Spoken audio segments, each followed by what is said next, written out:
हाय, मी सोनाली आणि आज आहे फ्रेंडशिप डे. काही लोकांना असं वाटतं की दोस्ती म्हणजे टाईमपास, बोलणं, भेटणं, एकमेकांसोबत वेळ घालवणं हे काही महत्त्वाचं नसतं. कोणीच कायमचं राहत नाही हे तर त्यांचं ठरलेलं वाक्य झाले. असंच काहीसं रील मी आज सकाळी पाहिलं. पण खरं सांगू, माझा अनुभव अगदी वेगळा आहे.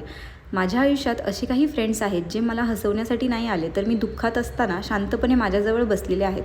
मी काही न बोलता फक्त माझा चेहरा बघून सगळं समजणारे मित्रसुद्धा माझ्याकडे आहेत. मैत्री म्हणजे फक्त पार्टी, बर्थडे विशेस आणि रील्समधून टॅग करणं नाही आहे, तर ती एक अशी जागा आहे जिथे आपण जजमेंटशिवाय आपलं सगळं खरं सेल्फ एक्सप्रेस करू शकतो.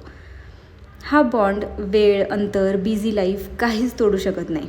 कधी जुनी मेसेजेस स्क्रोल करताना, कधी अचानक भेटताना ही फ्रेंडशिप परत आठवण करून देते की अरे, हे नातं तर अजून जिवंत आहे. आणि हो, जो खरा मित्र असतो ना, तो काही स्पेशल वर्ड्स न वापरताही खास वाटतो. त्याची प्रेझेन्स म्हणजे खूप महत्त्वाची वाटते.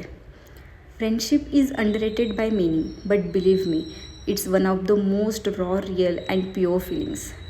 आणि सगळ्यांनी एकदा तरी अशी मैत्री नक्की अनुभवावी. Happy friendship day.